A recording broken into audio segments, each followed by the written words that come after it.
Aimez-vous votre conjoint? Vous allez me répondre, oui, je l'aime. C'est toute ma vie. Mais prouvez-le-moi. Allez-y, prouvez-le-moi. Sortez-moi la médaille qui me montre que vous l'aimez. Sortez-moi le chiffre qui me montre que vous l'aimez réellement. Vous allez me dire quoi? Vous allez me sortir la bague? La bague? Mais énormément de personnes se marient sans aimer. Vous savez ça. Alors, sortez-moi. Sortez-moi ce qui me prouve que vous l'aimez réellement. Allez, c'est trop compliqué ça. Je vous pose une autre question. Quel est le jour où vous êtes tombé amoureux? Donnez-moi le jour où vous êtes tombé amoureux. Certaines personnes vont me dire le 05, 10. Mais non. Le 5, le 10, c'est juste une date. C'est la date où vous avez été attiré par cette personne. Non, c'est pas le jour où vous êtes tombé amoureux.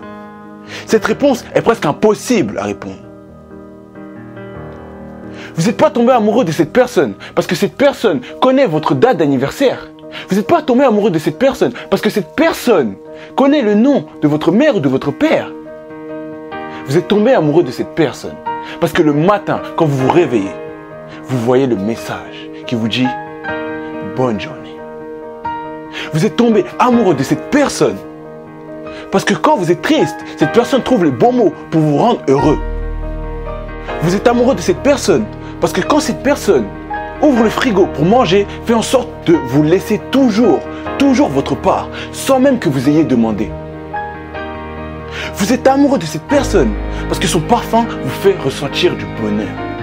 Vous êtes amoureux de cette personne parce que quand vous sortez, cette personne fait toujours en sorte de bien s'habiller pour vous.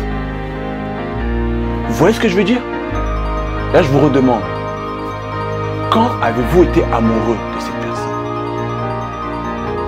Parce que vous ne pouvez pas vous lever un matin, appuyer sur un bouton et dire oui, je t'aime. C'est pas comme ça. Non, non, non. L'amour vient par une accumulation de petites choses. C'est ça que j'essaie de vous partager. L'accumulation de plusieurs petites choses. Mais arrive un moment, vous avez l'impression de vous éloigner de cette personne, de le ou la perdre. Vous commencez à stresser, à angoisser, à se dire mais où est-il? Mais où est-elle? Vous recevez plus de messages et vous angoissez encore plus. Vous stressez encore plus. Vous recevez plus d'appels et vous vous demandez mais qu'est-ce qu'il fait? Mais qu'est-ce qu'elle fait? Et là, je vais vous demander une chose. Acceptez cette prise de distance. Pour revenir meilleur, pour revenir avec une forme olympique et tout donner. Quand vous allez revenir, vous devez prouver que il ou elle compte le plus pour vous. Vous devez être prêt à sacrifier des choses pour cette personne. Vous revenez, c'est pas pour rien. N'oubliez pas tout ce que vous avez fait. Si vous êtes l'acteur de cette séparation, je vais vous demander de laisser votre ego de côté et de demander pardon. Demandez pardon. Si vous êtes l'inverse, je vais vous demander de laisser une seconde chance. Pourquoi? Parce que sinon vous allez éteindre tout ce que vous avez créé à deux. N'oubliez pas tout ce que vous avez fait. N'oubliez pas où vous êtes allé. N'oubliez pas où vous avez mangé. Ensemble, vous irez loin. C'était Ben Torres, des règles du succès. Ensemble, nous allons tout droit vers le succès.